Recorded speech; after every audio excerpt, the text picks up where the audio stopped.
Welcome back on my channel. Navratri के 7वें दिन देवी कालरात्रि की पूजा की जाती है। देवी कालरात्रि देवी माँ की 7वीं स्वरूप कहलाती हैं। माँ कालरात्रि को महायोगिनी, महायोगेश्वरी और शुभंकरी के नाम से भी जाना जाता है। माँ कालरात्रि का पूरा शरीर अंधकार के तरह काला है और इनके बाल बिखरे हुए हैं।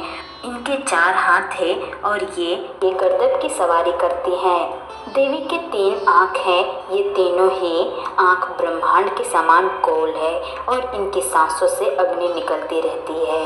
देवी के गले में विद्युत की तरह चमकने वाली माला रहती है।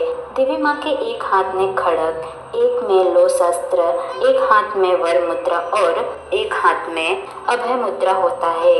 कहा जाता है कि कालरात्रि माँ की पूजा करने से अकाल मृत्यु का भय भी नहीं रहता है और तंत्र मंत्र के साधक माँ कालरात्रि की पूजा विशेष रूप से करते हैं। पौराणिक कथा के अनुसार कहा जाता है कि जब दैत्य शुंभ निशुंभ और रक्तबीज ने देवताओं को बहुत ही ज़्यादा परेशान कर दिया था और तीनों लोकों में हाहाकार मचा के रखा था, तब सारे देवतागण बहुत ही ज़्यादा चिंतित हो गए थे और महादेव के पास पहुँचे और महादेव से कहने लगे, हे प्रभु, आप हमारी रक्षा करो और दैत्य शुंभ निशुंभ और रक्तबीज के समाधान का कुछ उपाय कीजिए।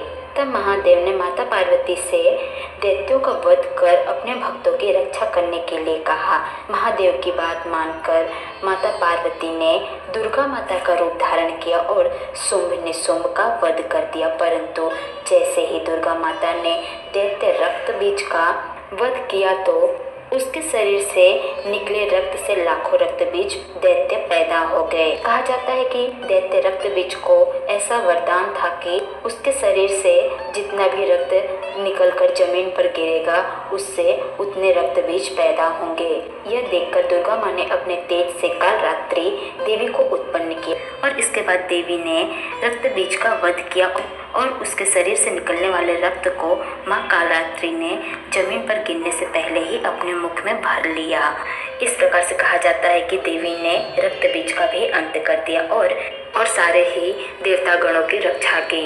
कहा जाता है कि देवी कालरात्रि की पूजा करने से ब्रह्मांड की सारी सिद्धियों के दरवाजे खुल जाते हैं और सारी असुर शक्तियाँ देवी के नाम से ही डरकर दूर भागने लगते हैं और देवी की पूजा करने से ग्रह बाधाओं को भी दूर किया जा सकता है। साथ ही अग्नि, जल, जंतु, शत्रु और रात्रि भय भी दूर होते हैं। माँ कालरात्रि को रात रानी का फूल बहुत ही पसंद है और इन्हें गुड़ का भोग लगाया जाता है।